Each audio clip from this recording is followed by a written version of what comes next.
মুজিববাদ সরকারের কবর ঘোষণা করার জন্যই আমাদের এই অবস্থান। আমরা কখনোই আর স্বৈরাচারী কোনো সরকারকে বাংলাদেশে ঘাঁটি গাড়তে দেব না।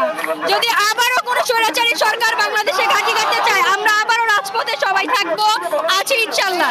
স্বৈরাচারী আসার সম্ভাবনা আছে কিনা জানি না, কিন্তু স্বৈরাচারী পতন করার জন্য আমরা রাস্তায় আছি, থাকবো।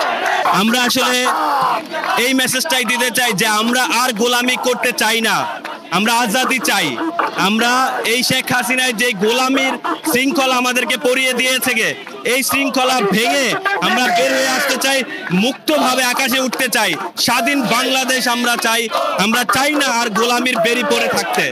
আজকের এই কর্মসূচি আমাদের সফলভাবে সম্পূর্ণ হচ্ছে ইনশাআল্লাহ। পরবর্তীতে সরকারের পক্ষ থেকে যেটা ঘোষণাপত্র দেওয়া হবে, আমরা সরকারকে সাধুবাদ জানাই। আমরা হচ্ছে কারোর গোলামি করি না, আমরা হচ্ছে আজাদি। আমাদের ভাই বোনরা মারা যে সে আজাদি হয়েছে। আমরা যদি গোলামি করতাম তাহলে দেশ কবে অন্যরকম হয়ে যেত। আমরা ভারতের গোলামি করি না, শেখ হাসিনার গোলামি করি না, আমরা কাউকে ভয় পাই না। তো আমি বলবো এর জন্য আমরা হচ্ছে আজাদি।